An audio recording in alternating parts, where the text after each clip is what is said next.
ఉన్నటువంటి కొంతమంది మతోన్మాదులు క్రైస్తవుల యొక్క ఎదుగుదలను వారికి వస్తున్నటువంటి ఆధారాలను ఓర్చుకోలేక చాలామంది క్రైస్తవుల పైన చర్చిల పైన దాడులు చేస్తున్నారు. ఇది దుర్మార్గమైనటువంటి చర్య. ఇలాంటి చర్యలు ఎప్పటికైనా అరికట్టాల్సిన బాధ్యత ప్రభుత్వాలపై ఉంది, ముఖ్యంగా కేంద్ర రాష్ట్ర ప్రభుత్వాలపై ఉన్నది. కాబట్టి ఈ దేశంలో బాబాసాహెబ్ అంబేద్కర్ గారు కల్పించినటువంటి భారత రాజ్యాంగం కల్పించిన హక్కులను, మత స్వేచ్ఛను ఎవరు కూడా హరించే హక్కు కూడా ఎవరికి లేదు.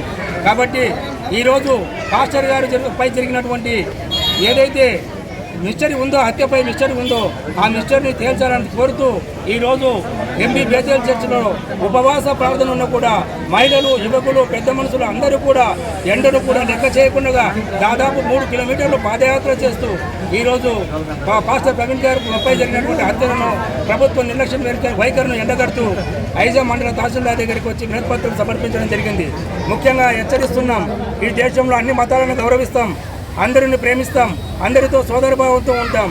కానీ మతం పిచ్చిలో సమాజం పట్ల ఏవైనా దాడులు జరిగినా, పాస్టర్లపై, చర్చిలపై, బైబిళ్లపై ఏవైనా ఉద్దేశపూర్వకంగా దాడులు చేస్తే క్రైస్తవులు ఊరుకుంటారేమో, కానీ ఈ సమాజానికి అండగా ఉన్నటువంటి ప్రజా సంఘాలు ఊరుకోవు. ఖచ్చితంగా వాళ్ళకి రక్షణ కవచంగా నిలబడతాము. కాబట్టి ప్రభుత్వం, ప్రజలు దీన్ని గుర్తించి ప్రభుత్వం ఏదైతే ప్రవీణ్ పగడాలపై జరుగుతున్నటువంటి హత్యపై మిస్టరీని తేల్చి ఎప్పుడు కూడా ఏ పాస్టర్పై కూడా దాడులు, హత్యలు జరగకుండా అరికట్టాలని కూడా డిమాండ్ చేస్తున్నాం.